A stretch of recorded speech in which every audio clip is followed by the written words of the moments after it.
My name is Nurul As-syifa Hayati. You can call me Shifa. In this nice occasion, I would like to tell you a material about teaching English a foreign language. This material includes the historical evaluation of language teaching, various teaching methods and approaches, as well as the practical aspect of English language instruction. The first is history of language learning. The first in ancient times, language teaching in ancient Greece and Rome emphasized rhetoric and grammar. The second, the Middle Age and Renaissance. These periods saw a shift toward Latin as the medium of education. Number three, 18th and 19th centuries. The grammar translation method became dominant, focusing on reading and writing. The fourth is late 19th century. The reform movement introduced more focus on speaking and listening. Number five is 20th century. A variety of methods emerged addressing practical communication skills.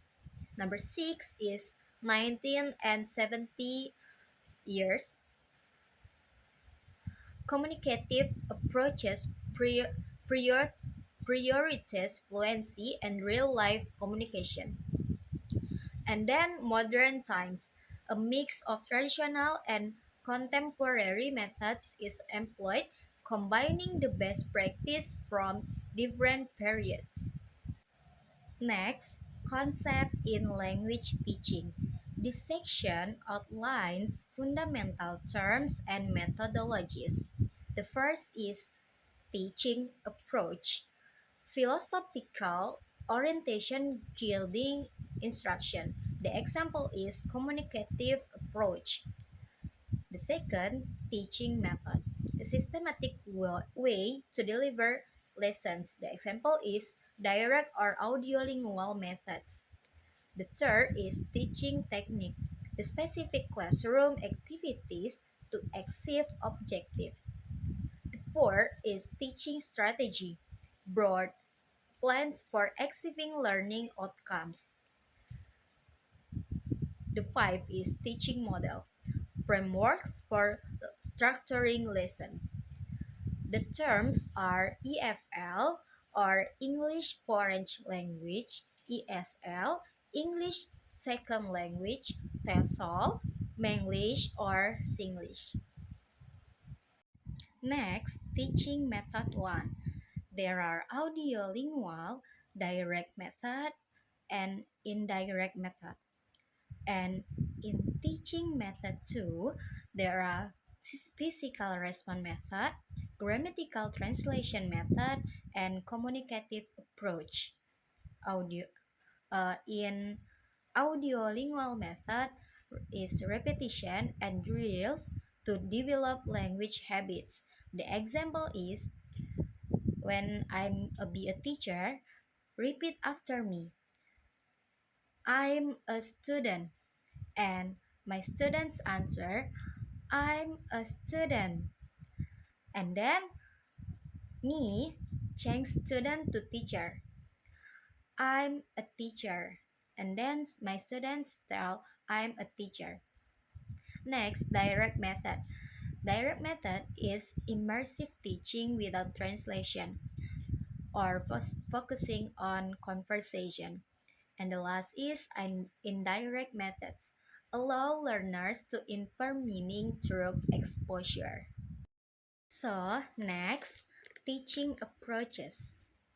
There are traditional approaches is focus on rote learning and explicit instruction. Constructivist approaches is emphasize learner autonomy and active engagement. Differentiated approach is tailors instruction to meet diverse learner needs. Next, content-based approach. This approach integrates language instruction with content learning.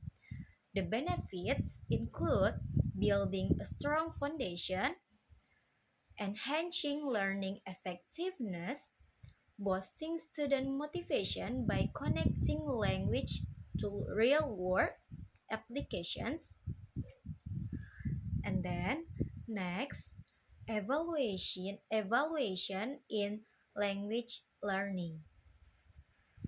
There are communicative language testing. Assessments focus on authentic communication tasks, integrating skills like speaking, listening, writing, and reading. The example, role plays or scenario based evaluations. Next, productive and receptive skills. Productive skills. The first is speaking. Speaking, ability to articulate talks in English. The second is writing. Writing is composing text to communicate effectively. And in receptive skills, there are listening and reading.